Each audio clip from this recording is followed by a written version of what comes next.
First of all, let me want to thank the senior advocates and the beloved juniors of our bar association and from various bar associations. Let me first of all thank the Justice Mr. SNJ and the Principal District Judge Karakkal Mr. Karthikeyan and my beloved junior member of our bar association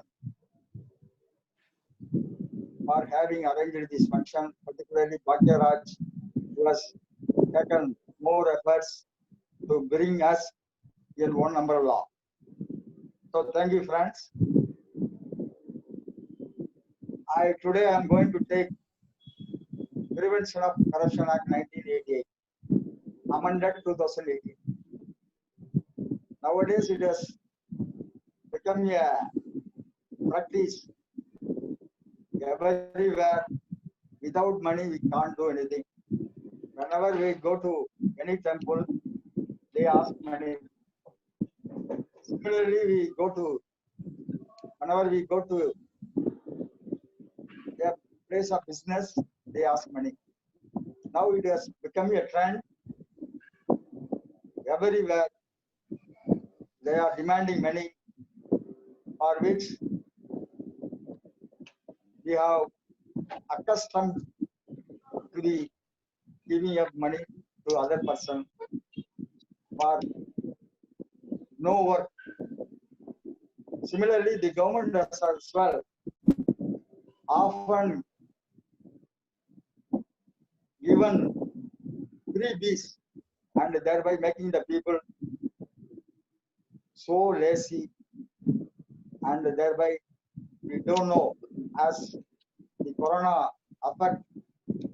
affects the entire world, the bravery is also affecting the entire world, and without any illegal gratification, nothing is possible in the world. It has become a trend.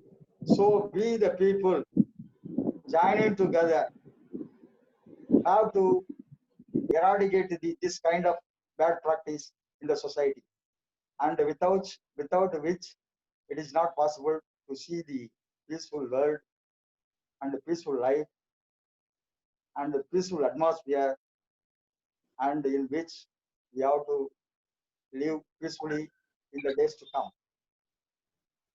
Friends, coming to the subject, first of all, once again I thank my senior and my relative, Mr. SNJ. During my student life and having come to the practice, he was a person who has motivated me since I have got a little bit of English knowledge. He advised me to be in Madras, and I too practiced there. Due to my family circumstances, I did shift my practice to Tanjavur. Now I am practicing here. And he is a person, not for flattery, of hard work. By his strenuous and hard work, he has come to a position wherein he occupied the highest post of office as a lordship in the High Court Judicature at Madras. Similarly, I thought that he may not be knowing my lecture given in the webinar, but anyhow, he is capable of knowing all.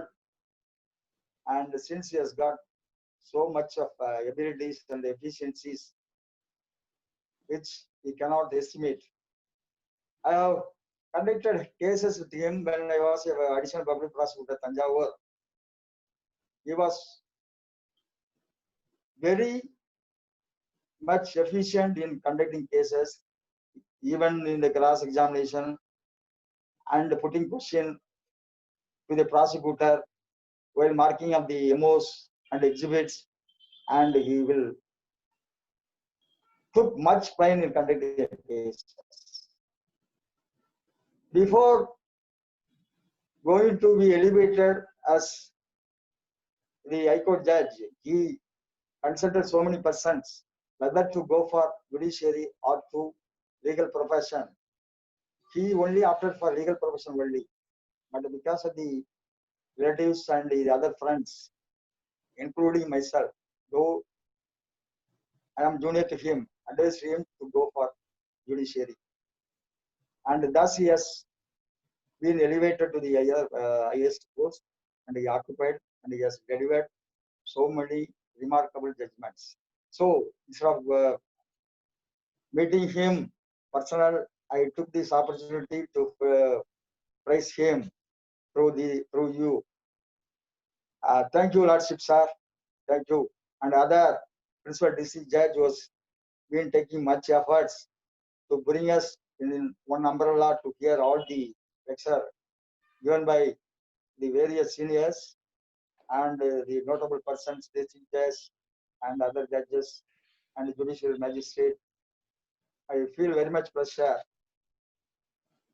In addition to that, I thank my junior, Mr. S. Venkatesan. Immediately after I have chosen this subject, Prevention of Corruption Act, I did call him and I got my entrance in his office, and now I am taking from his office. So I thank him. I was a person who I have helped him to join in the office of Mr. S.N.J. while he consulted me while I was practicing. Thank you, Venkatesan. Thank you all the beloved members of our Bar Association and other from the judicial side. And I thank my classmate and the principal district judge, Mr. Sringanam. Some of the members might have known, or somehow may not have known that he is my classmate. I thank him one and all. He's a person. He's a teetotaler, and he's going to be elevated very soon. I wish him all success, and he should be elevated. So I should not say should be. He may be elevated to the judiciary. And coming to the subject, my friends, first of all, Prevention of Corruption Act 1988, amended 2018. First of all, we have to be thorough with in order to be thorough with the subject, we have to be thorough with the Section 2 of Public Servant. Section 2 deals with the public servant. What does Section 2 say? Section 2C, any person in the service of central or state government. As we all know, அரசு ஊழியர், மத்திய அரசு ஊழியரோ மாநில அரசு ஊழியரோ அல்லது local பாடியில கவர்மெண்ட்ல அங்கீகாரப்பட்ட ஊழியர்களோ சம்பளம் பெறாத ஊழியர்கள் அந்த ஊழியர்கள் இந்த மாதிரி லஞ்ச லாவணியத்தில் ஈடுபட்டால் அவர்கள்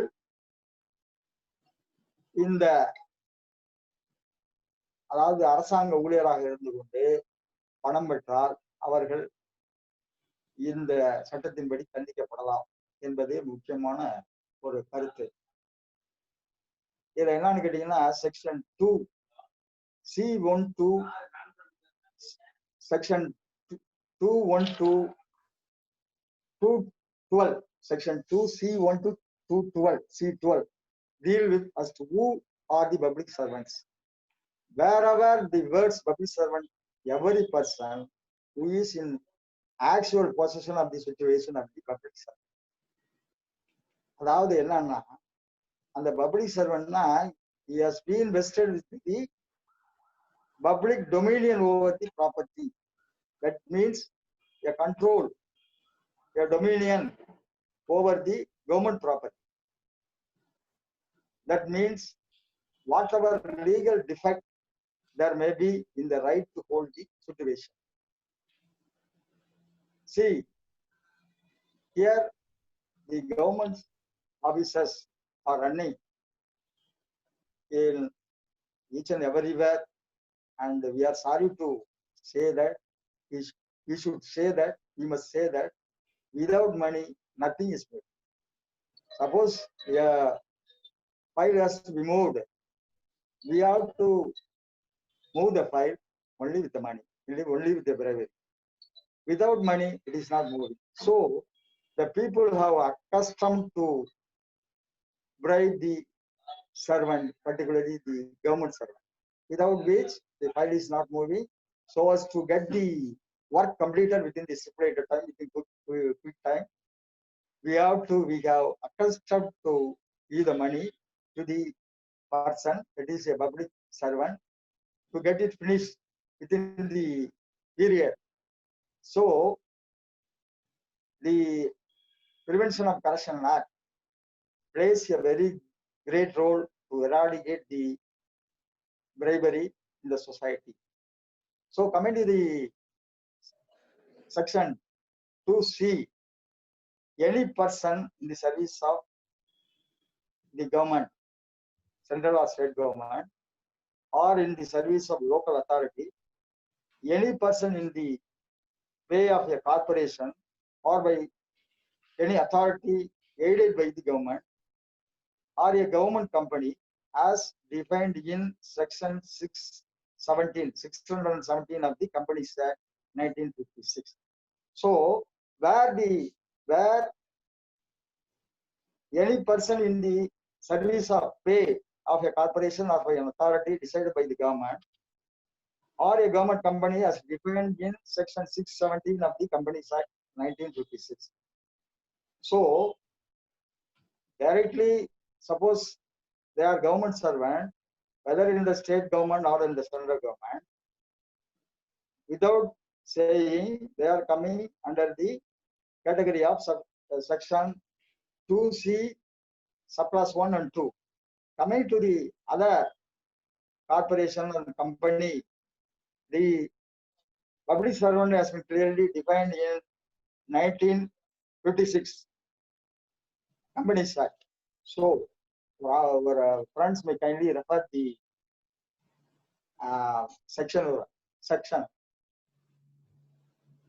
Next, any fourth, that is fourth N subclass 2(1)C, any judge, including any person empowered by law to discharge whether by himself or as a member of anybody of any adjudicatory functions.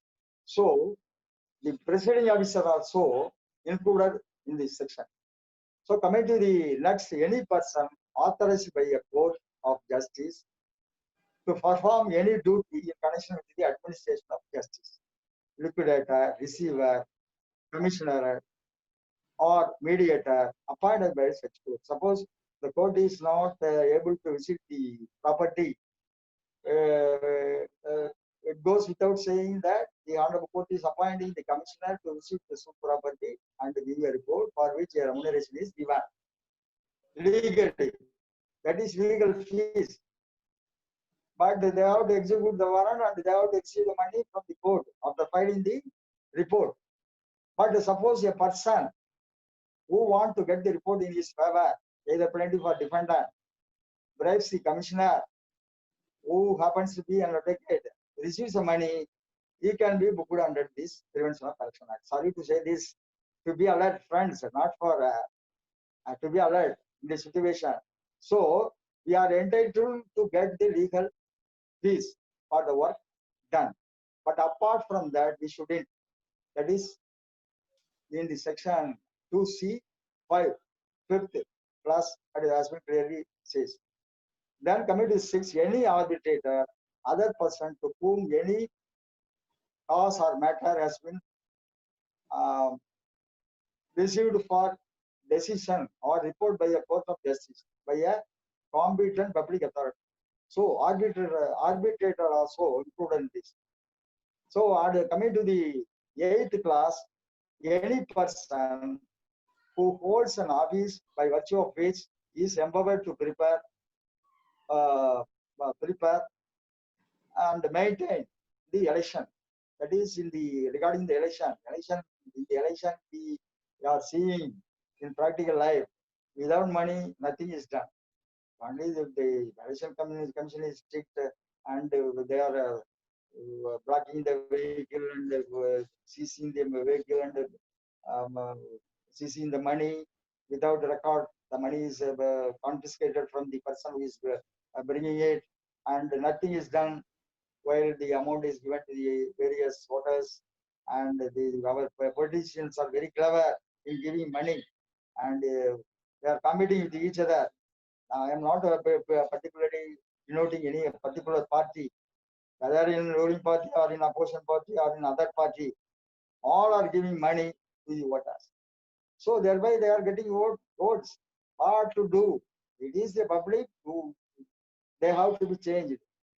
Then no one can change the society. Thus, that in this as well, in the election process as well, we can book them under this Prevention of Corruption Act. Then coming to the other, that is any person who holds an office by virtue of which he is authorized to require to perform any public duty, it has been authorized by the authority, that is particularly the legal authority, the government authority, he can be booked under this act. Then coming to the 9th class, any person that is in the local system, either in the cooperative society or in the public panchayat, president, secretary, other office bearer, and the members can be booked. It is quite natural in the society. They are getting money and doing service to the people who are giving money, and they can be also booked under this act. So coming to the next class, 10th class, any person who is a chairman, an employee, or any service commission, and in service commission TNPSC also, they will be coming under this act. That is particularly to see suppose 10. Any person who is vice chancellor of a particular university, that is universities, in various universities, they are squandering money from the people who are wanting to get employed in the university, and thereby they are getting money, and it is also punishable under this act. And particularly they are public servant, they will be considered as the offender, and they will be booked under this act. And regarding the last, but not the least, that is 12, any person who is an office bearer or an employee of an educational, scientific, or social, cultural, other institution may also be booked under this section, particularly under this Act, Prevention of Corruption Act 1988, amended 2008. So, let me once again want to emphasize the fact that who are all the public servants? Person either remunerated or paid by the government, who are receiving money from the salary from the government, monthly salary or day-to-day basis or bi-monthly, whatever may be the system of giving the money. But the fact remains is that they have to get the salary or the remuneration or the fees or the commission, which is entitled by law. They can get, it is not punishable. They can well get it and spend it for their family expenses and for lavishly. But it has become a trend, as I emphasized in my previous saying, that in each and everywhere, the giving of bribery is prevalent, and we, the people, have to curtail it.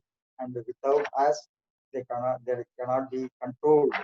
And in order to control them, we have to be very vigilant while handling the government employees, and we have to be very careful, and we have to be the people, be a commissioner, be a presiding officer, be a judge of the court.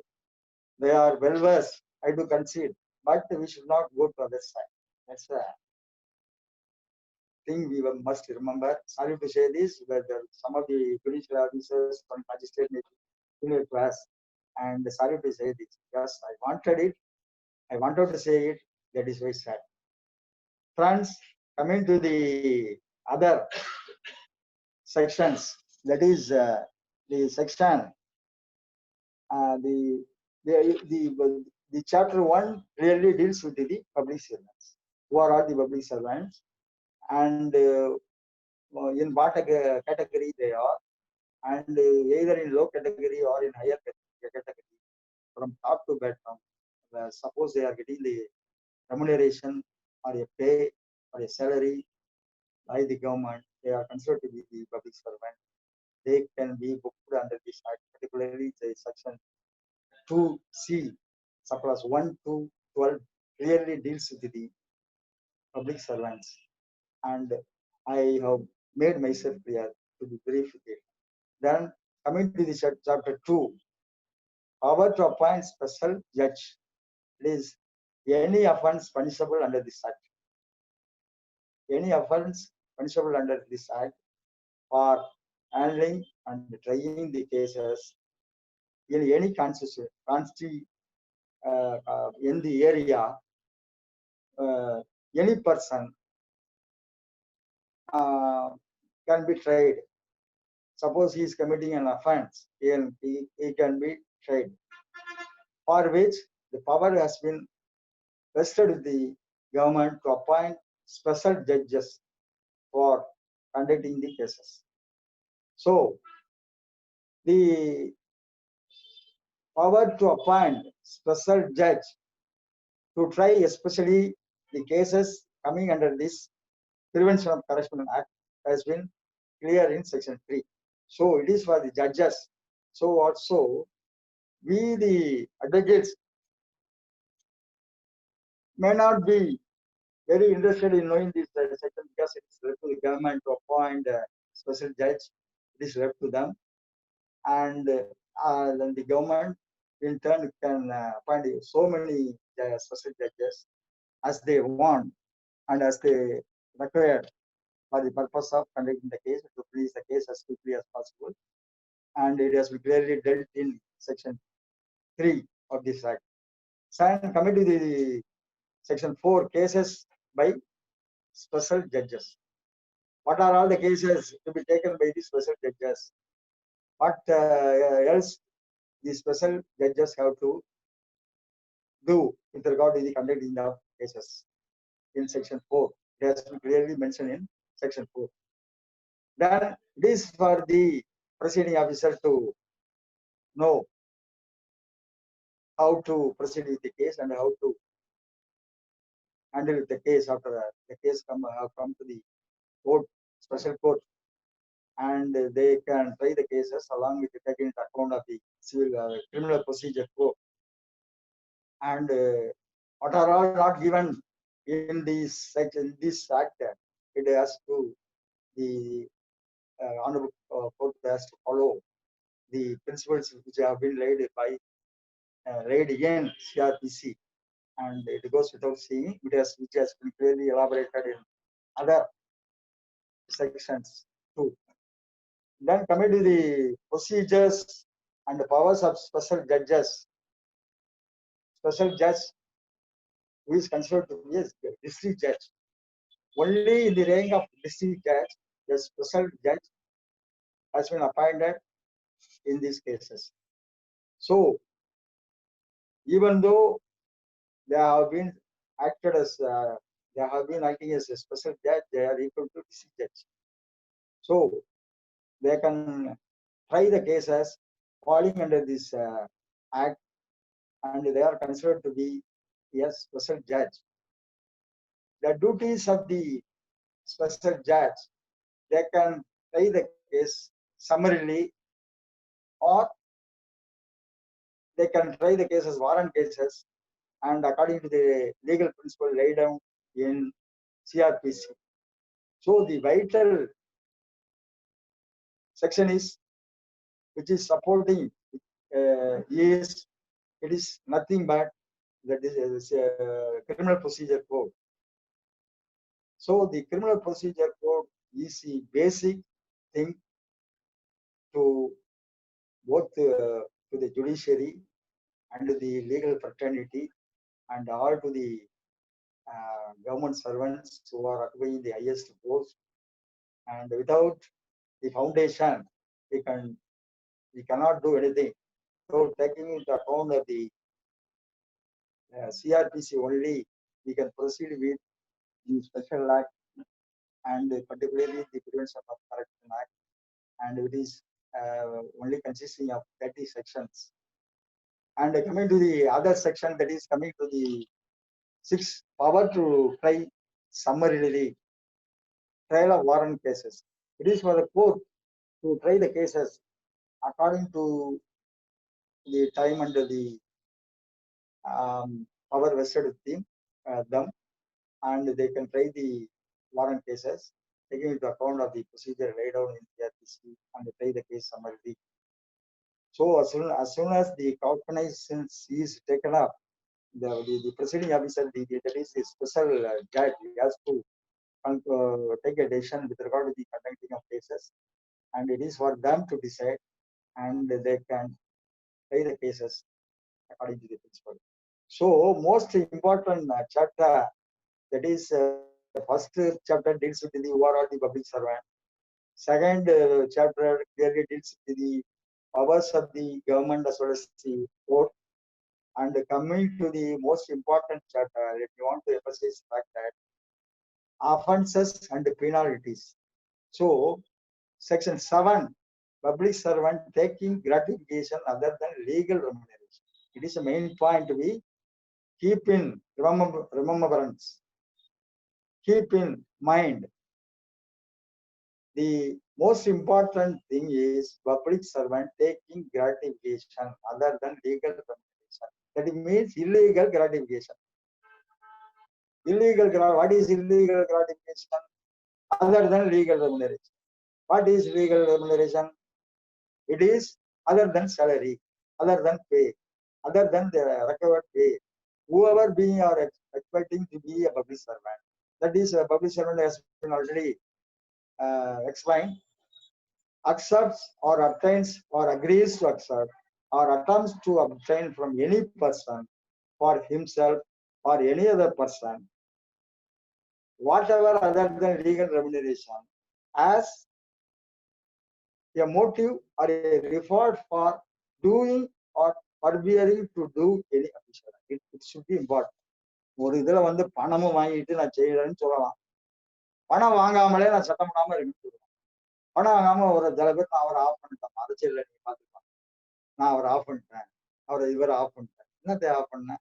It is nothing but illegal gratification. By giving something, he will be very silent till the work is done. And suppose he is recommended to a person, and it will be in favor of one. But he is keeping silent, nothing will happen. The person who has to be legally qualified for taking it will be rejected. The right to get the income, right to get the legal income and the legal commission, and thereby the forbearance and doing both are included in this act. So to show in the exercise of his official in favor of an act to favor or disfavor to any person, or for rendering or attempting to render any service or disservice to any person with the center or state government or parliament or the legislature or any state or with any local authority, corporation or government company, referred to in abuse. Section 2 of 2 subclause 3, or with any public servant, whether named or otherwise, shall be punished with imprisonment which shall not less than 6 months, but which may extend to 5 years, and shall also be liable to fine. So the penal section is that in the operative portion, that is in the final clause, it has been clearly given the punishment, saying that the person who is committing these offenses falling under this category will be punished for not less than 6 months, but which may extend to 5 years, and shall also liable to fine. The fine is mandatory, whereas the special court has to fix the punishment, whether it will amount to 6 months or may be extended to 5 years. It has to decide by this court, taking into the veracity and the nature of the offense committed by the public servant. So let me, I think that I have attempted to clear the section 7 that is dealing with the offences and penalties which has been given in chapter 3. And coming to the section 8, taking gratification in order by corrupt or illegal means to influence public services. So there may be a broker or a man who is acting as a liaison between the government servant and the person who is attempting to give a bribe, and thereby they are getting their work completed through the government servant. So taking gratification in order by corrupt or illegal means to influence public servant, that is dealt in section 8 of the Prevention of Corruption Act. It has been clearly given in section 8. So taking gratification for exercise of personal influence with the public. So it is also similar to that of section 8. It has been clearly discussed in public services, which has been given in AIR 2007, Supreme Court 1274. Friends, you can refer this section 8 and 9 of Prevention of Corruption Act. Regarding this, a judgment has been given, and the offence under section 8 and 9 have been attracted and they have been booked, and we discussion overall the public servant. The Supreme Court clearly has dealt with in case AIR All India Report that 2007 Supreme Court, page number 1274. So your brothers may kindly refer to this citation. So taking up gratification for exercise of personal influence with the public. So coming to the next section, 10, punishment for abetment by public servant of offences defined in section 8 and 9.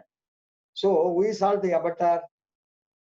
The person who is abetting the crime. Who is the person who is abetting? துணை போறது எல்லாத்துக்கு துணை போறாரு, குற்றம் செய்யறது துணை போறாரு.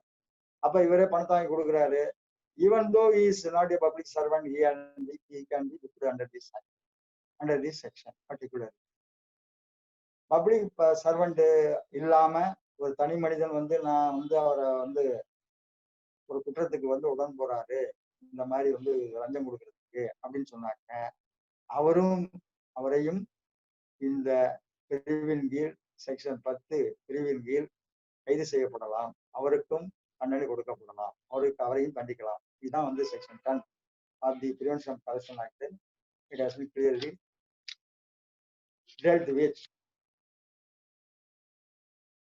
The section 11, public servant very good thing without consideration from person concerned in proceeding or business to transact with such public servant. அதாவது பப்ளிக் சர்வெண்ட் வந்து வேல்யூபிள் அப்டைனிங் வேல்யூபிள் திங்ஸ், இது இல்லை பணம் இல்லை, சரி எல்லாத்தையும் சேலரி தான் சொல்றாங்க, பணம் தான் சொல்றாங்க, பணம் மட்டும் கொடுக்கறது மட்டும்தான் லஞ்சமா, பணம் இல்லாம வேற இல்லையா அப்படின்னு சொன்னாங்க.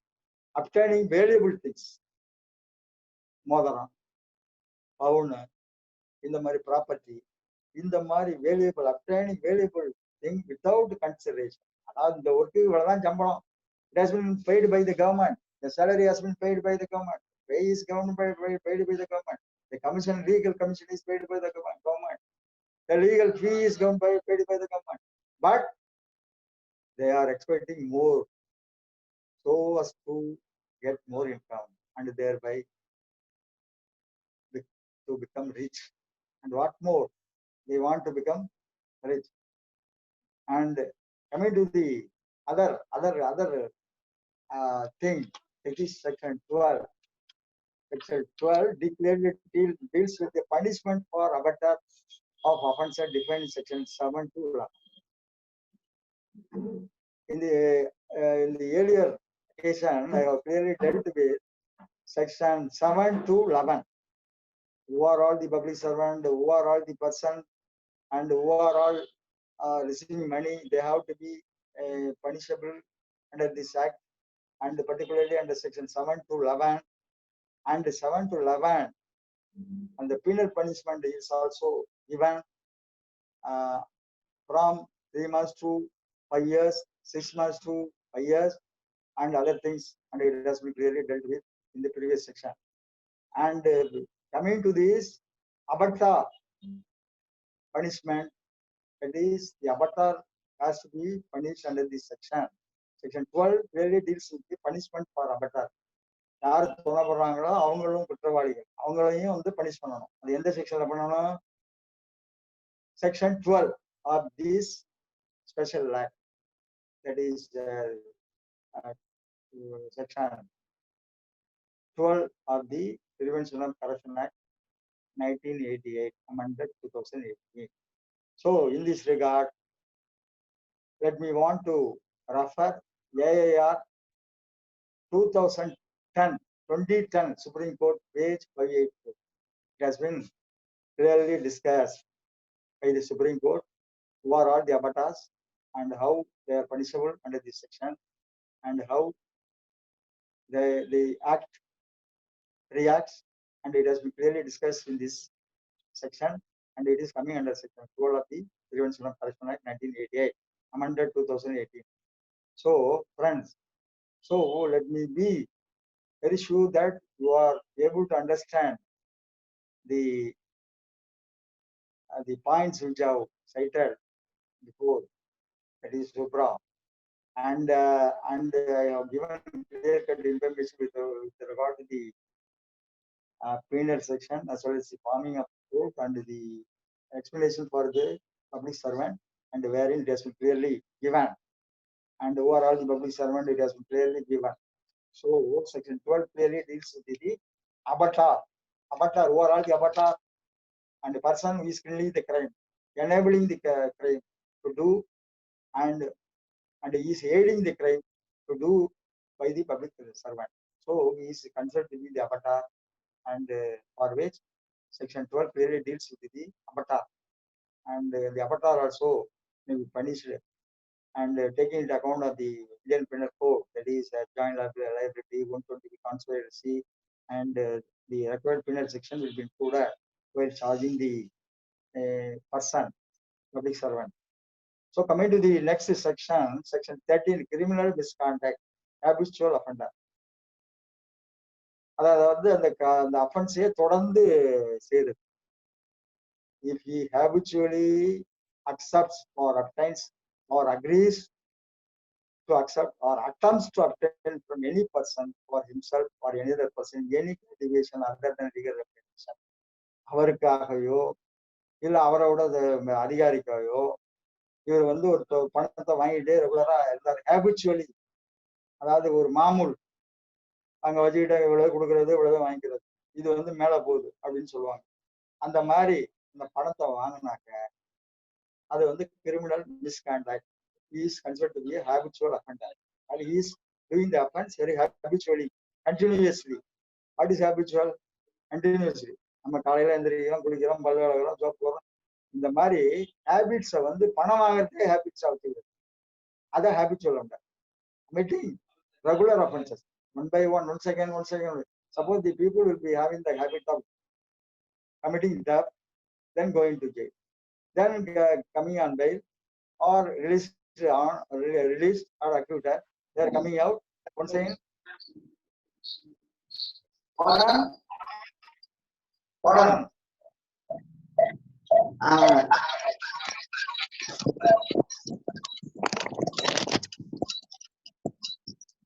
Nothing else. The face is changed. Are you able to hear it, Bhagyaraj? Yes sir. Device is changed. He is having some work, so that he is moving. Please continue. Sorry. Sorry. Coming to the section criminal misconduct, habitual offender.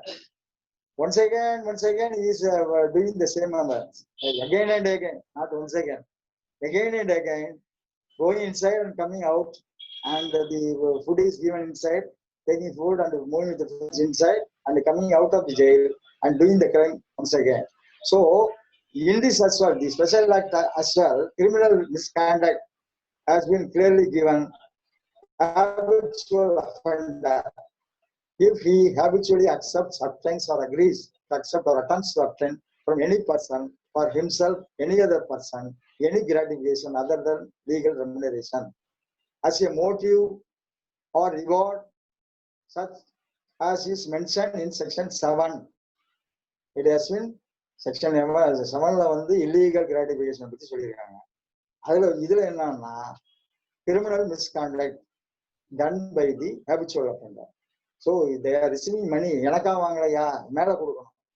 யாரு கொடுக்கணும்? கிடக்கணும். அவர் கொடுக்கணும், இங்க போகணும், அத்தனை percent மேல highest authority வரைக்கும் போகும். அப்ப they can be booked from the lower grade to top level. They may be booked under this section. That is clearly deals with that is dealt in section 13 of this act. Then coming to the subclass, if he habitually accepts or abstains or agrees to accept or attempts to obtain for himself or for any other person or any valuable thing without consideration. முன்னாடி வந்து any gratification. ரெண்டாவது வந்து it deals with the valuable thing. முன்னாடி வந்து பணமாவோ, பணம் தான். ரெண்டாவது B கிளாஸ்ல வந்து any valuable thing, whether it is gold, ornamental, a ring, and some property, and ஏதாச்சும் இது ஒரு materials, whatever may be, peace in kind அப்படிங்கிற மாதிரி அந்த இதுல வந்து இந்த remuneration, illegal remuneration, illegal gratification in kind, which is not legally entitled to. Then what is legally entitled to? The salary, the fees, the commission, which has been already clearly dealt in section 2, subclass C1 to C12. So coming to the other section, that is section 14, habitual committing of offense under section 8, 9, 12. Whoever habitually commits, that is the punishment has been given in this section, an offense punishable under section 8 and 9. Who are committing offense under section 8 and 9, an offense punishable under section 12. Punishment for this section have been clearly given this in the operative portion, that is in the final version of the section. Punishment 2 years, which may extend to 7 years and shall also be liable to fine. So the punishment is very severe. Punishment 2 years, which may extend to 7 years, and shall also be liable to fine. So the fine is mandatory. In all penal section, it has been clearly emphasized that the fine is mandatory. They shall liable to fine. So it is very unique, and it should be there. And coming to the section 15, punishment for attempt. So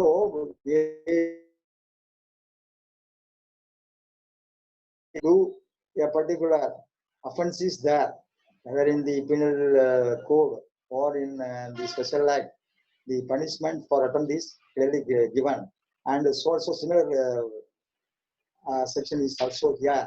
Whoever attempts to commit an offense referred to in class C or class D of subsection 1 of section 13 shall be punishable with imprisonment for a term which may extend to 3 years, and fine, also fine. So any attempt is made. Suppose you are attempted to bribe a person, but the act is not completed. the offense is not completed. But for Attam, for your Attam, the offense has been committed, and it will be taken into account that offense has been committed, and for which you are punishable under section 15 of this special act. That is under section 15 of this Prevention of Corruption Act, you are punishable, and the punishment for this section is section 3 years, and the fine, or not all fine, shall be liable to pay the fine. So coming to the next section 16, matters to be taken into consideration for fixing a fine. So suppose you are saying that the fine is compulsory, it is mandatory, and shall liable to make the payment of fine. It is shall clause, that is must clause. You have to pay the fine. You find no other go except paying the fine. Suppose the offense is proved, but the penalty, this imprisonment may be reduced, but not the fine. And for fixation of the fine, section 16 helps. Matters to be taken into consideration for fixing fine. எவ்வளவுக்கு ஒரு property வாங்கியிருக்காரு, illegally அமாஸ்ட் wealth எவ்வளவுக்கு வாங்கியிருக்காரு, எவ்வளவு பணம் வாங்கியிருக்காரு, எவ்வளவு amount வாங்கியிருக்காரு, இல்ல என்ன வேல்யூபிள் திங்ஸ் அதர் தென் தி லீகல் ரெமுனரேஷன் வாங்கியிருக்காரு, லீகல் கிராட்டிபிகேஷன் வாங்கியிருக்காரு, லீகலி என்டிட்டில்டு வாங்கியிருக்காரு, அதெல்லாம் கணக்கில் எடுத்துக்கிட்டு தான் consideration for fixing the fine. அதுக்காக எடுத்துக்கிட்டு இந்த ப்ராப்பர்ட்டியோட ஒர்த்து, இந்த இதோட வாங்கின ஆர்னமெண்ட்ஸோட ஒர்த்து, அந்த ரிங்கோட ஒர்த்து, அந்த ஜுவல்ஸோட ஒர்த்து, இந்த மாதிரி கணக்கில் எடுத்துக்கிட்டு தான் அந்த பேமெண்ட்டை இந்த ஸ்பெஷல் கோர்ட்டு ஃபிக்ஸ் பண்ணுவாங்க. It is for the judges to decide, and they can calculate it, and as per calculation, and they will come to the conclusion that what are all the fine amount that they have to be paid before the honorable court to the government, particularly அதில் அது என்ன பணம் எடுத்துக்கணும், அவங்களுக்கு கம்ப்ளைண்ட்டுக்கு எவ்வளோ கொடுக்கணும், யார் எழுதி அவங்க பணங்கிறது அவங்க the court will decide. Then coming to the chapter 4, so far we have clearly dealt with the chapter 3. Chapter 1, section 2, from top to bottom, 1 to 12, subsection C, 1 to 12, clearly deals with as to who are all the public servants, and in what category they are, and what is a public, who is a public servant, and how they have to act, and who are suppose they are not a public servant, they are suppose interested with the dominion over the public fund, they are considered to be the public servant. The public duty, they are considered to be the public servant. Public work, an advocate who is appointed as a commissioner, and he is getting remuneration, legal remuneration from the court, as the honorable judicial officers fixed, and he is getting more than the legal fees, how he is entitled to be booked under this act. An arbitrator, or a mediator, or the person appointed by the government to decide a particular issues, commissioner, and all persons have been included in this system. Then coming to the other how the powers of the court and the powers of the government, and how the courts are the house courts are formed, special court, and the constitution of the special court within the area, in the corporation limit, within the district limit, and who are all the judges, and the district judges, they are equivalent to judges, they are additional district judges, assistant session judges, and the principal, except the principal session judges, they are appointed the district, all the district judges qualified to be appointed as the judges to the special court. And this has been. Hello, Panya. Hello, Varda, are you able to hear it? Bhagiraj. Sir, okay, sir. பேசுங்க sir. கேக்குது பேசுங்க. Then this has been clearly given by the act. So coming to the chapter 5th, persons authorized to investigate. இது வந்து with regard to the police officer. யார் வந்து இதை வந்து investigate பண்ணலாம்? Persons authorised to investigate. டெல்லியில ஸ்பெஷல் போலீஸ் எஸ்டாப்ளிஷ்மெண்ட் ஆக்ட் படி inspector of police, Delhi union territory இந்த மாதிரி பிரதேசம், அதுல வந்து 17A 17B மெட்ரோபாலிட்டன் ஏரியா, அங்க யார் வந்து பண்ணலாம்னு சொன்னா அசிஸ்டன்ட் கமிஷனர் ஆஃப் போலீஸ். பாக்கி எல்லா இடத்துல எல்ஸ்வேர் ஆஃப் டெபுட்டி, எல்ஸ்வேர்னா நம்ம ஏரியா அந்த மாதிரி ஏரியாலாம் ஆட் பண்ணா deputy superintendent of police or a police officer or a equivalent rank, அவர் வந்து authorised by the deputy superintendent of police. அவங்க வந்து வந்து start investigation any offenses punishable under this act. வந்து they can வந்து initiate inquiry and they can investigate the matter and they file the charge sheet before the special court. This is all the provision, record provision given in section 17 of this special act. Person authorized to investigate the case. So coming to the other section that is 18, power to inspect banker's book. Sorry, the person who has been authorized to investigate the case, whatever are the powers they have been vested with the investigation officer. சரி, அவர் power கொடுத்தாச்சு இதை investigate பண்ணுன்னு, அவர் என்ன பண்ணணும்? இந்த பணத்தை வாங்கினாரு, என்ன பண்ணிருக்காரு? whether it has been deposited in the bank or to some other account, whether in his account, the person who receives account, or to some other account, wife and other relatives account. The power has been vested with the investigation officer, whether the district superintendent of police or the deputy superintendent of police or the inspector of police or the commissioner, and whatever may be their position, they have been vested with the power of inspecting the banker's book, that is from the bank.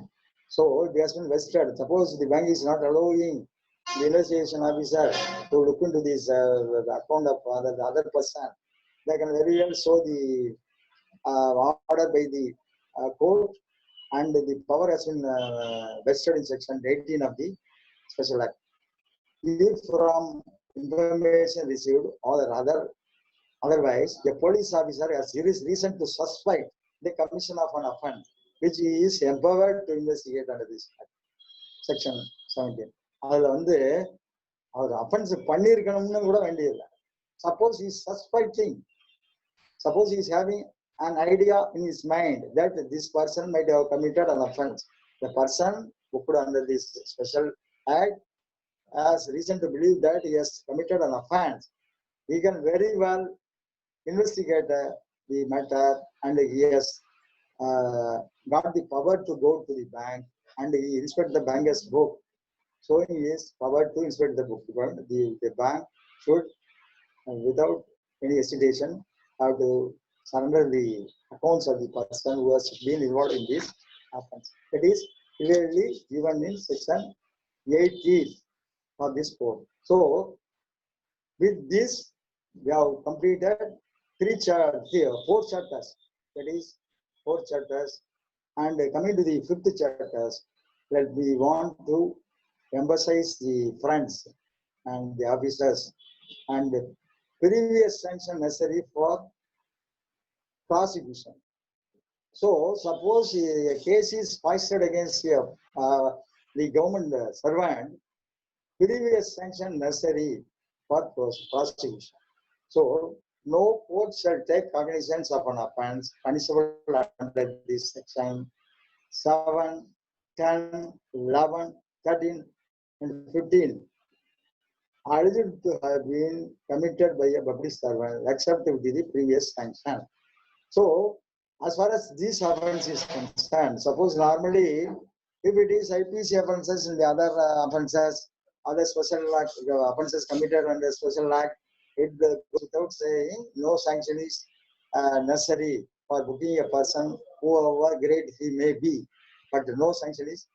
Suppose if he happens to be a public servant, the section is very important. Friends, kindly note down it. Section 19 previous sanction necessary for prosecution. Suppose the case is initiated or charged without previous sanction, it is initiated and it is against the legal principle. So the defense lawyers, as we all know, take the matters into consideration, and they can take it for granted that it has been foisted or booked without getting the previous sanction by the authority concerned.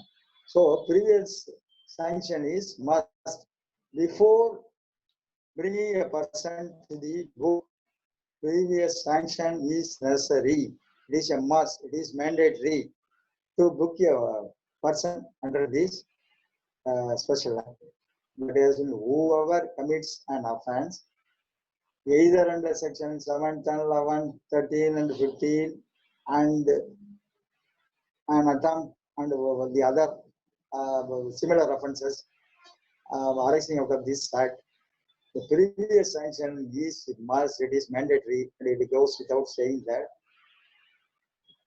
And the person who did not get the previous sanction has to get the previous sanction before charge sheet is filed and before anyone is booked. It has been clearly emphasized in this section 19 of this special act.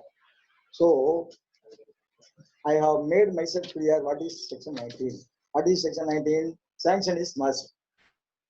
Sanction from what authority? Who has to give the sanction? Suppose he is a government servant. He is who has to give the sanction? Suppose he is a government servant. The collector has to give the sanction. Suppose he is the corporation. The commissioner has to give the sanction. So the higher person who is controlling the government servants, the lower grade government servant, the higher authority who has got the power to give the sanction, they have to give the wherever position he is. Suppose in education service, he is the authority of the education, CEO. Suppose he is in revenue service, the collector has to give. So, and suppose the he is a minister, the governor has to give. So wherever position, whoever high he may be, whatever high position he is there, but the government has to give the opinion before initiating proceeding against him. That is mandatory. That is clearly dealt in section 19 of this code. Coming to the section 20, presumption where public servant accepts gratification other than legal remuneration. Here, in evidence, as our judicial officers or the high court judges might have known clearly, since they have got innumerable experiences while conducting cases and while trying cases and while hearing cases in the Honorable High Court and the Honorable Supreme Court while arguing. Presumption in evidence, presumption. So presume things. The court can easily presume things. Whatever may be the arguments and the evidence adduced by both sides, whether in the criminal public prosecutor and the defense, whether in civil plaintiff side, defendant side, and in the High Court appellate side, the respondent side, and the accused side in the appellant side, in the criminal side, and the writ jurisdiction, other in the writ petitioner side and the respondent side, writ appellant side and other respondent side. It is for the judges to presume. So, out of their experience, I must say, I must say that their dedication to the hearing of the cases, that the devotion to the hearing of the cases, they can easily presume things. After hearing our representation made before this court, I have seen in so many occasions the judge will decide the truth in laws. And for that, presumption where public servant accepts gratification other than legal remuneration. So the court will presume whether he has accepted the gratification other than the legal remuneration. அந்த court வந்து எடுத்து நம்ம சொல்லாட்டினா கூட இவர் வந்து லீகலா தான் வாங்கியிருக்காருங்கிறத அந்த கோர்ட் வந்து presume பண்ணிக்கோங்க இல்லீகலா whether he has received money அப்படிங்கிறது அந்த court presume. So presumption has been clearly given in section 20 of this special act 20. So coming to the other section, accused person to be competent witness. So it is also a important section. It has been given in the special act. Accused person to be a competent witness. The person who is giving the complaint to be a competent witness. He is a person who is capable of speaking the truth. He is a person who has been affected by the act of the public servant. So he is a competent person to speak about the true version. So he is a competent person. Any person charged with an offense punishable under this act shall be a competent witness for defense and may give evidence on oath of disproof of the charge made against him. அதாவது any person charge இதுல வந்து sorry to say this any person charge with an offense. So any person accused of this offense, accused of this offense will be a competent witness for defense. அவர் வந்து once the prosecution witness is over, he can be cited as defense witness and we may elicit evidence from him as a witness in the defense, and his evidence may be given on oath to disprove the charges made against him, and the chance is given to the accused.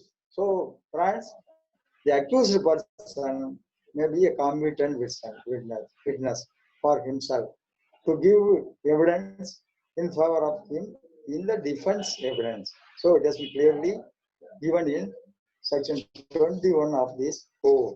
So it is clear that the accused may defend himself by deposing evidence in favor of him. It has been guaranteed under section 21 of this special act. Then section 22, the Code of Criminal Procedure 1973 to apply subject to certain modification.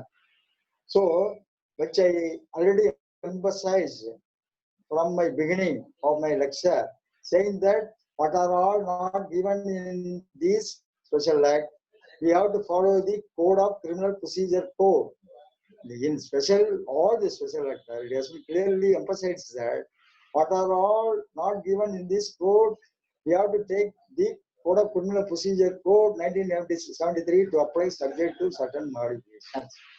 So in this regard, the persons who have prepared this, they have codified this law, who have been responsible for codifying the law, have clearly given, either in CRPC or in IPC or in evidence, they are masters.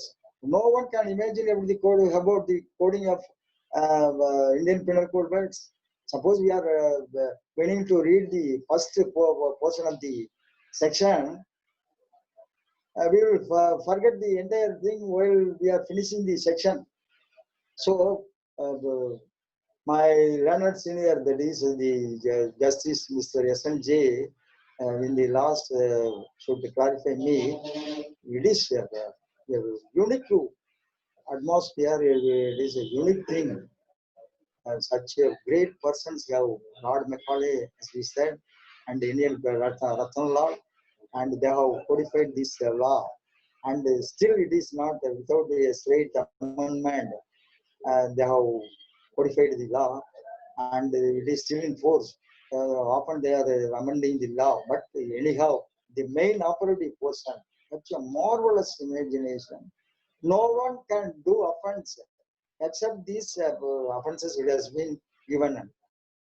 511 section, we can't do any offense. Such an efficiency they have got, and such a marvelous and great things.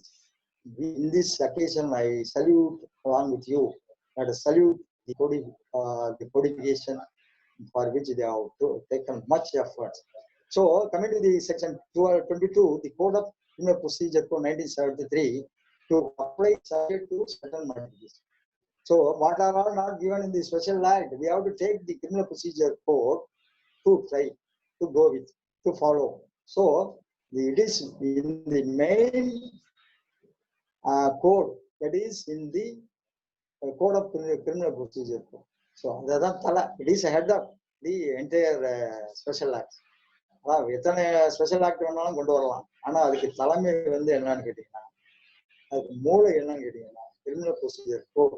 The court has to follow, the advocates has to follow, the legal luminaries have to follow, the juniors have to follow.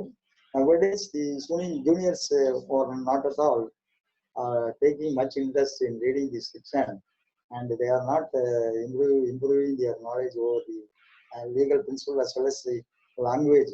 Whenever I am meeting with the Justice SNJ, and you used to tell me that you have got a great vocabulary and you have got knowledge of the language.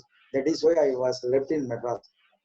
Then, என்ன சுழிய தெரியல, family circumstances தெரியல, I had to quit the I court and I have been practicing here. And here also,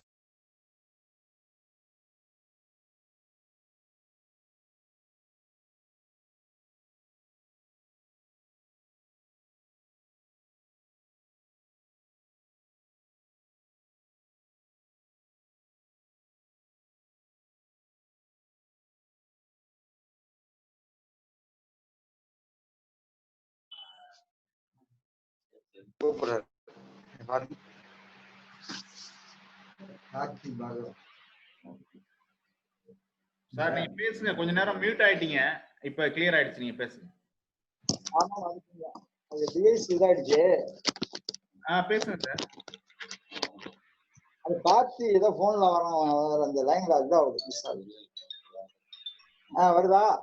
okay okay sir. Sir clear okay, அதான் பேசுங்க. கிளியரா இருக்கு, பேசுங்க sir. This is the section coming to 22 regarding the Criminal Procedure Code 1973.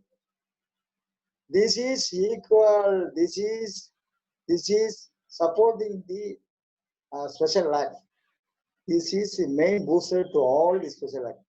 What are all not given in the special act, we have to take into consideration the Criminal Procedure Code, for which we are very thankful. That I am going out of the subject, isn't it, friends? Okay. And then coming to the section 23. Section 23, particulars in a charge in relation to an offense under section 31C. Okay, coming to the section 23, in a charge in relation to an offense under section 13(1). So section 13(1ல அதுல C-ல வந்து எடுத்து offense பண்ணாக்க, it should be tried along with the taken into account section along to 23. Then after coming to the section 24, statement by bribe, we were not to subject to him to any prosecution. Suppose a person is giving complaint and he is giving a statement, it doesn't mean that he is also responsible for giving bribery and he should also be booked. It doesn't mean like that. He is helping the investigation agency, and moreover he is helping the society to eradicate the offences, the grave offense, and for which he should not be coming to subject to him to prosecution. So he should not be prosecuted. That is a section 24. It has been clearly dealt with. Shall not subject such person to a prosecution under section 12. So he may give evidence. He may come to the court. He may. That is why it has been clearly given in the section itself that he may not be booked under this act.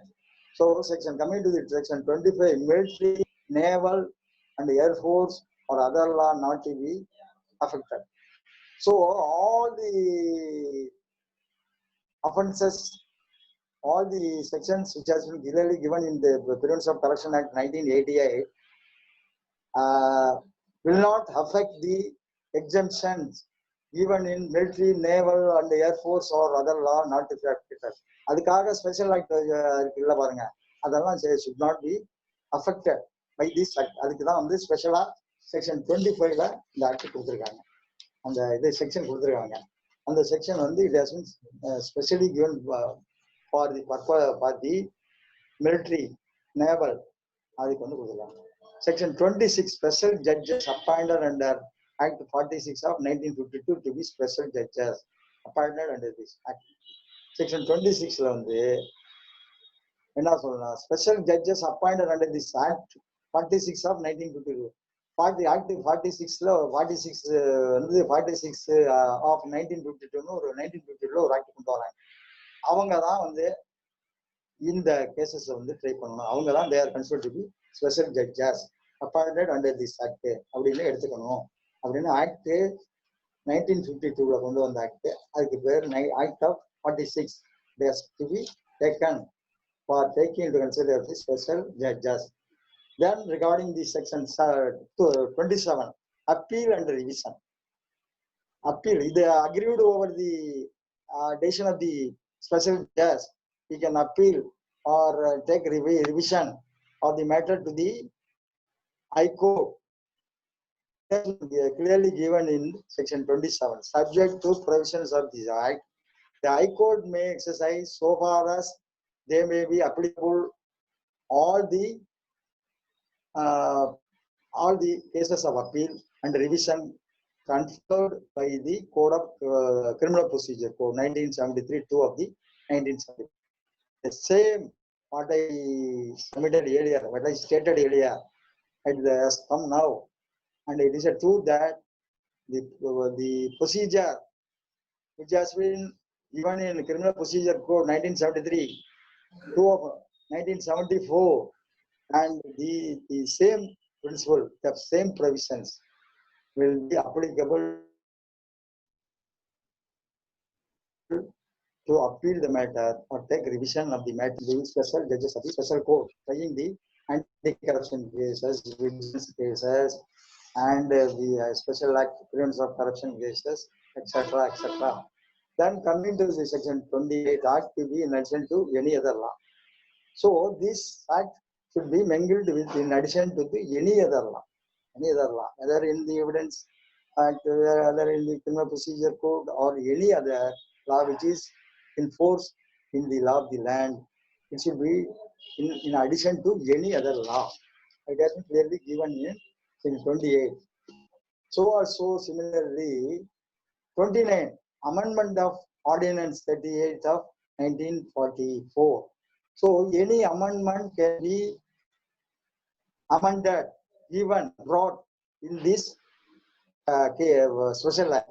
So it has been given in provision section 29 of this code. Now it has it has been amended in the 2018, and in which also some of the portions have been included and amended. And since due to want of time, I am not able to take this. And coming to the other laws and not list section, appeal and saving, repeal and saving, and that is a 30 section. With this, I am able to say that I have PSRS some extent. I have made myself clear regarding this act of 1988 Prevention of Corruption Act, and I thank one and all, particularly the judicial officer, my mentor, and the Supreme Court senior advocate, and the judge for the High Court, SNJ, and the other, the principal officer, Parakal, Sakati AN. And to be saying the truth, I am the student of Pondicherry Government Law College, and since I have taken my degree from the Pandi Law College, and wherein the Mr. District Judge is there within the territory of Pondicherry. I thank him one and all, and Mr. Junior Cloud member, Mr. Bhakyaraj, and Mr. Venkatesan and the other juniors, Hariharan, Secretary and President of the Thanjavur Bar Association, who took much efforts in bringing this seminar to great success. Friends, initially I told that I can talk a subject, the need for English language in the law. I opted for it since I finished my English literature, and you might have seen me to some extent. I am versed in, not well versed, I versed in the language. So that I took I thought of taking the subject. But anyhow, Bhagyaraj insisted me, and the judges, the judge, the principal judge also. After that, maybe some reasonable thing to take a particular chapter. Then I took the book and went through it, and to some extent I have done justice to the persons who have hired me, and I am thankful to one and all. Thank you very much. Thank you, Bhagyaraj. Yes, sir. Bhagyaraj. Sir. Is there any question to be put by our friends or the justice? Often he will be interested in coming to my line because people always chatting with each other while coming to the Kusami office and his brother's house. And I have not talked with him for more than 3 months or 2 more months after Corona. I didn't meet him. Let me come. I will see him. And those who are interested in putting any doubt, I'm ready to answer. Any question, please raise your hands.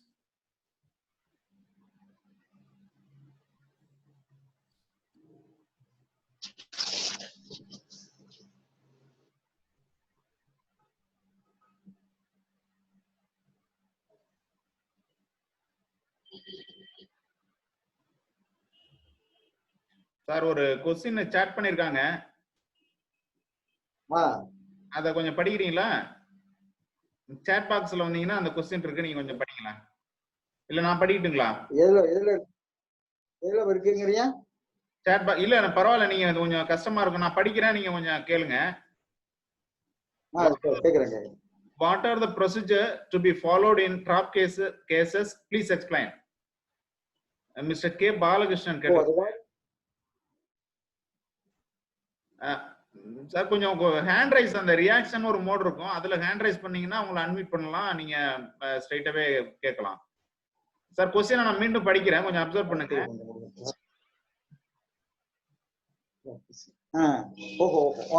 What are the procedure to be followed in trap cases? Please explain. So as far as the act is concerned, it is not clear with the trap act is concerned, and it is not with clear with the case. But regarding our justice judgment, I got it in my hand. It has been in 2010 MLJ 3 MLJ criminal 182 in the High Court Judicature at Madras present. Yes,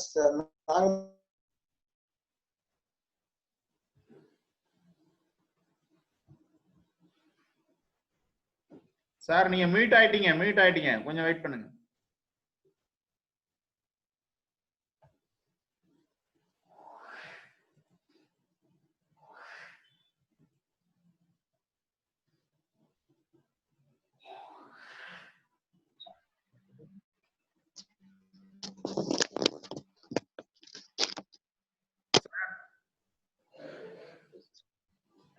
Hello. Okay, நீங்க பேசுங்க sir.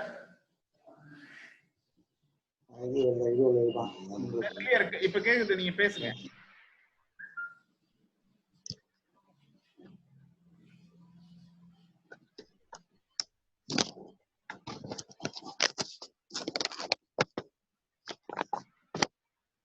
Hello.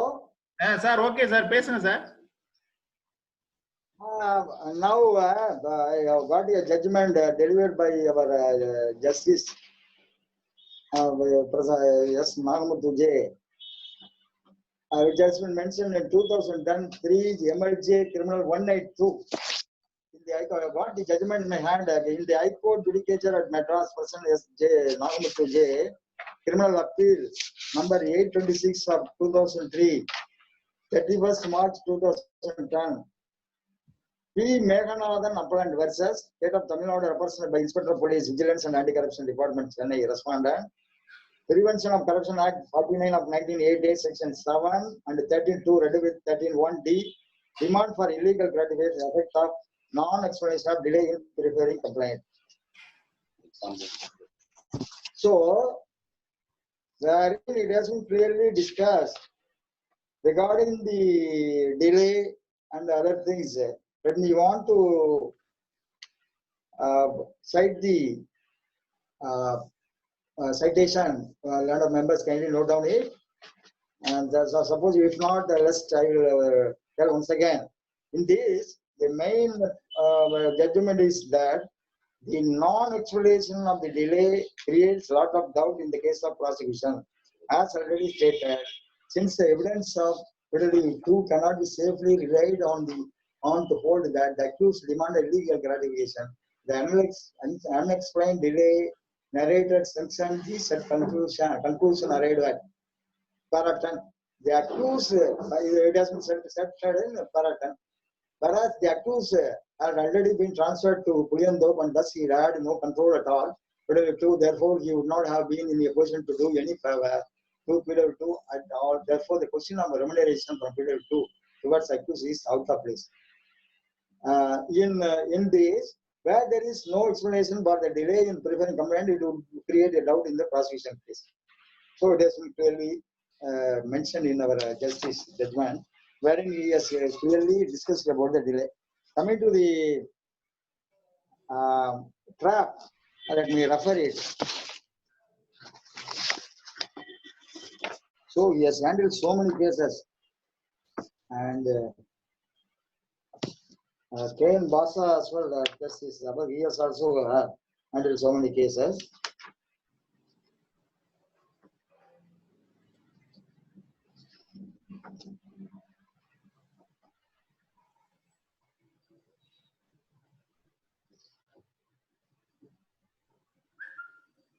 So regarding this question asked by you, demand of illegal gratification made by the accused period to trap solely rests on evidence PW2 and his report exhibit P8 marked through PW9 Deputy Superintendent of Police. PW2 turned hostile, disowned the contents of report P8. It is also regarding trap. It will be suitable, I think, if I cite. That is 2009 1 MWN criminal 324, page number 324. In the High Court of Madras, Madurai Bench, K.N. Basha J. He is a student of Sri Pushamangal Pundi, our justice will know. And the counsel SP Balraj versus Deputy Superintendent of Police Vigilance and Anti-Corruption Ramanathapuram. So arising out of this, that is criminal appeal MD number 2008-2001, dated 17/12/2008, which has been cited in 2009 1 MWN criminal 324. So the trap has been clearly described. Therefore, the demand of illegal gratification made by accused neither proved prior to trap nor at the time of trap. Mere proof of receipt of money by accused in the absence of proof of demand not sufficient to prove the guilt of the accused. Presumption as contemplated under section not attracted to offence under section 13(1)d, read with the 13d. As such, there is onerous burden on part of prosecution to establish its case beyond reasonable doubt to effect that accused demanded and received illegal gratification in offence of presumption. Under section 20, evidence PW3 that they along with the PW2 was chatting with the accused for 10 minutes while accused was sitting in front of the house inside amount, and thereafter PW2 paid amount to accused, came out and gave pre-arranged a signal, and with 2 minutes raiding party entered house, and gave pre-arranged signal, and within 2 minutes raiding party entered house of accused. It is highly improbable for accused to go inside the house and keep money in between shirt and pant in bureau kept inside the bedroom with the span of 2 minutes, and others immediately rushed inside the house accused. Further version that on receipt of amount 5,000 and Peter to accused kept in exhibit P5, P9 admitted by recovered his currency notes was not subject to Pratini test. That is test conducted by the investigation agency. Therefore, entire trap proceedings bristles with the suspicious circumstances, doubts, and improbabilities. So he doubts the trap. So it will be suitable person would be that trap witnesses, not independent witnesses. Their evidence to be considered like any other witnesses in light of other materials and cumulative circumstances available on record. Supreme Court followed. On the judgment followed by the Supreme Court, yes, Mr. Justice Ken Bossa has given the version saying that trap we need not follow it fully. We cannot take the account.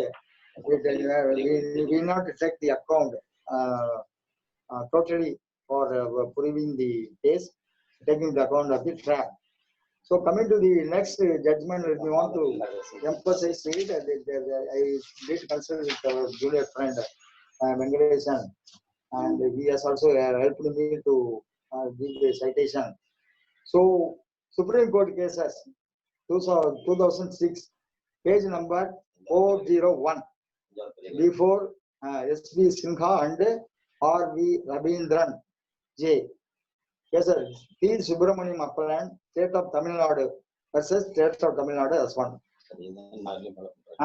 The prevents of let me be here to hear it. It is our Tanjavur cases. Tanjavur case, criminal appeal number 186/2000, decided on January 4, 2006. Prevention of Corruption Act 1947, Section 51D, read with 5D. Mere proof of receipt of money by accused in absence of proof of demand and acceptance of money as illegal gratification not sufficient to establish guilt of accused. If accused offer reasonable and probable explanation based on evidence that the money was accepted by him other than as an illegal gratification, accused will be entitled to acquittal. Carried on facts, accused proved by preponderance of probabilities that the money was paid to him towards lease rent dues. According to trial court was justified in acquitting the accused by taking the view that prosecution failed to establish the case beyond reasonable doubt. The High Court held in taking a contrary view. Prevention of Corruption 1988, Section 13(1), read with 13(2), Criminal Procedure Code 1973. 378 and 386, appeal against acquittal where two views reasonably possible from the very same evidence. Prosecution cannot be said to have proved its case beyond reasonable doubt. Trial court finding that the accused succeeded in proving his case by preponderance of probabilities, acquitting the accused. High Court, without holding that the view taken by trial court was perverse or erroneous, held in reappreciating the very same evidence and coming to a contrary conclusion. Allowing appeal, the Supreme Court held the evidence in case no doubt proves that a sum of repeat 2000 was 200 was paid by PW1 to the appellant, but the crucial question is whether the appellant had demanded the said amount as illegal gratification to show any official favor to PW1, whether the said amount was paid by PW1 and received by the appellant as consideration for showing such official favor. Mere receipt of rupees 200 by the appellant admitted by the appellant will not be sufficient to fasten guilt under Section 51A or Section 51D of the Act. In the absence of any evidence or demand acceptance of the amount as illegal gratification, if the amount had been paid as lease rent due to the temple, or even if it was not so paid, but the accused was made to believe that the payment was towards lease rent due to the temple, he cannot be said to have committed any offense if the reason for receiving the amount is explained and the explanation is probable and reasonable, then the appellant had to be accused. So the High Court did not consider the explanation offered by the appellant for the receipt of money, not the previous enmity harbored by PW1 and 2. And Fidelity 6 towards the appellant. Nor did it hold the decision of the trial court was erroneous or perverse. Reappreciating the very evidence on which the trial court had reached the conclusion that the payment was not by way of an illegal gratification but was towards lease rent due by Fidelity 6 and paid through Fidelity 1. The High Court, relying on the evidence of Fidelity 1, 2, and 6, concluded that the denial of Fidelity 6 that he had sent any amount through Fidelity 1 against appellant, but the mere denial by Fidelity 6 that he had sent the money through Fidelity 1 cannot be a ground to hold the appellant guilty. The Fidelities 1 and 2 and 6 had actually a conspiracy to involve the appellant in criminal case. Naturally, Fidelity 6 would deny having sent the amount through Fidelity 1. The explanation given by the appellant immediately after the incident there clearly explain all the circumstances and raises not only the reasonable but very serious doubt about the amount having seen issued by him as illegal gratification. The evidence throws out a clear alternative that the accused was falsely implicated at the instance Fidelity 1 and 2, 6. If two views are possible from the very same evidence, cannot be said that the prosecution proved beyond reasonable doubt that the appellant had received the sum of rupees 200 as illegal gratification. Thus, the trial court was right in holding that the charge against appellant was not proved, and the High Court was not justified in intervening in this case. So, in this case, it has been clearly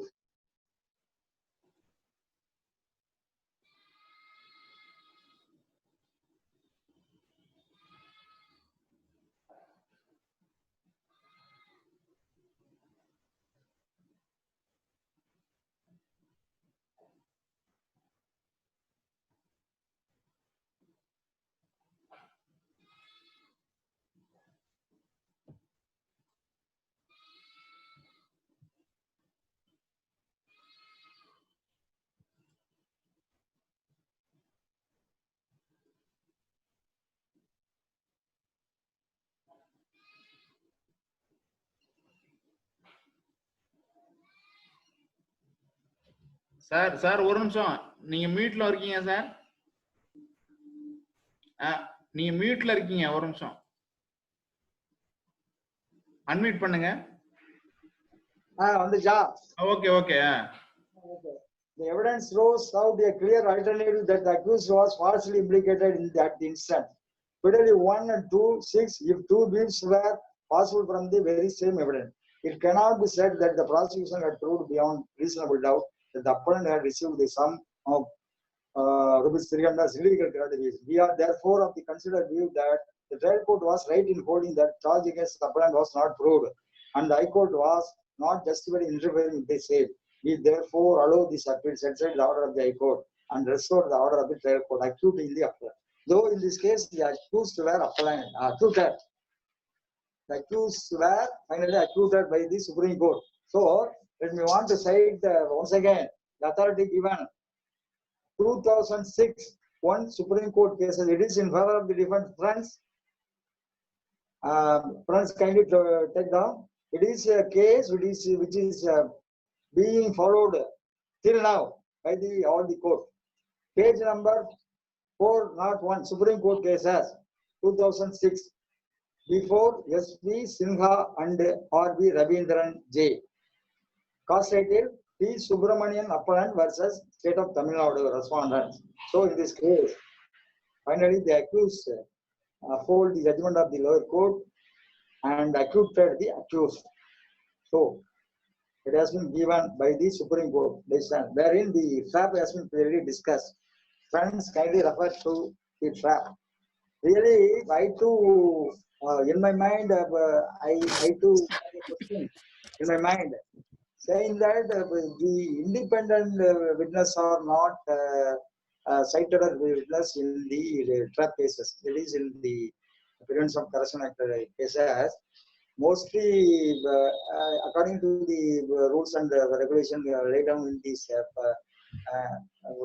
procedure and the act, the official witnesses are also cited. Naturally, it is quite natural to the official witness, that is in the rank of Tahsildar and some other persons in the higher grade witnesses.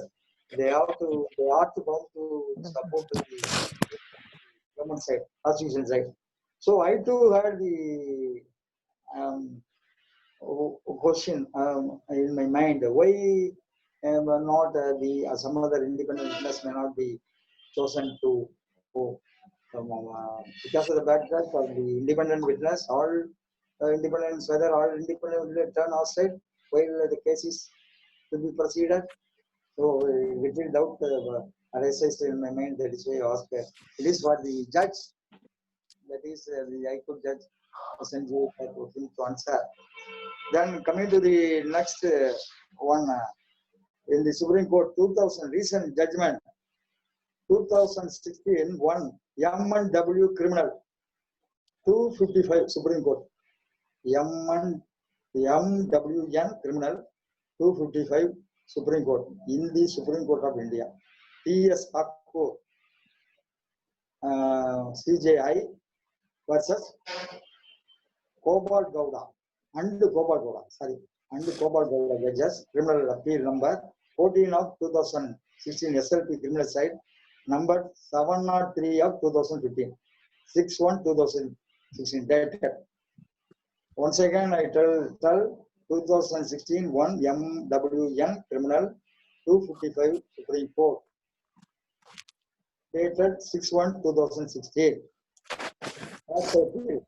Krishnan Chandra versus State of Delhi. Are you able to hear it? Oh, yes, sir. Yes. Yes. Krishnan Chandra versus State of Delhi. Evidence Act 1872. Criminal Procedure Code. That is hostile witness. Prevention of Corruption Act 1988, 49 of 1888. Section 7, 13(1)D read with 13(2). 13(2), conviction under sustainability, demand of bribe, proof neither evidence of complainant pleaded to nor statement of accused appointed in his examiner under section 313 CRPC nor evidence of other pleaded use would show any demand of bribe by accused or pleaded to. Demand signed co-non to convict accused, imbued order of High Court confirming order of conviction passed of a double trial court, not only erroneous but also suffered from error in law, liable to be sentenced. Here, the 313 question, in the 313 question, self-explanation by the accused was not at all considered. So there was no demand by the accused. It was not at all considered by the court. So it went for appeal. It has been decided by the Supreme Court. So kindly refer this citation, and in this